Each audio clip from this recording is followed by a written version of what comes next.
Le jeu d'acteur a toujours été quelque chose qui m'intéressait au plus haut point au cinéma, encore plus que la mise en scène.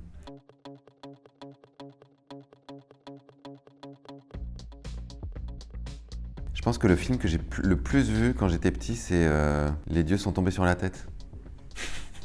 Et c'est drôle parce qu'en fait, il y avait vraiment une histoire presque écologique là-dedans et je m'en suis rendu compte beaucoup plus tard. J'y mettais pas du tout toute cette signification-là à ce moment-là.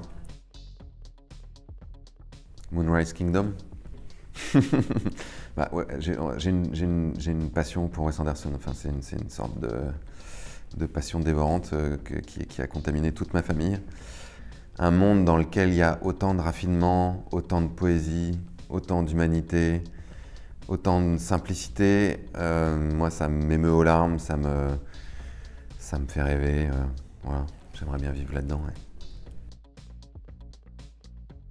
Nomadland. J'ai pleuré pendant 20 minutes. On est sorti du cinéma avec Fanny, là, ma chérie. Et à chaque fois qu'on essayait de se parler du film, on était dans une espèce de sanglot.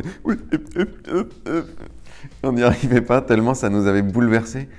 C'est à la fois contemplatif, mais en même temps c'est politique, puisque ça raconte quelque chose de cette espèce d'enfermement dans lequel on est dans la société, et de cette recherche de liberté constante qu'on a, qui passe par à la fois le monde sauvage, mais essayer de s'affranchir aussi d'une forme d'asservissement par le travail.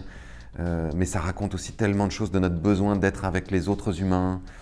Enfin, il y a tout dans ce film, c'est vraiment c'est un chef-d'œuvre, quoi. Je pense que ça va être House of Gucci, sans doute.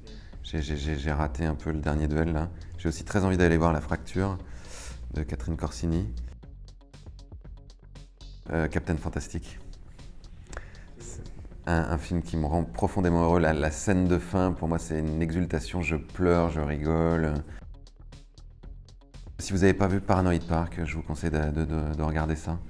Ça raconte tellement de choses, là aussi, du mal-être qu'on peut avoir quand on est adolescent, de ce désir de liberté, de transgresser et en même temps d'être qui on est. Le Grand Budapest Hotel. Moi, quand c'est fini, en fait, j'ai envie que ça recommence tout de suite. C'est ce que ça me fait.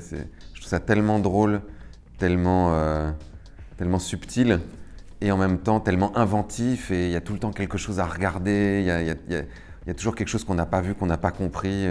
On peut le voir sans cesse, quoi. Enfin, moi, je peux le voir sans cesse.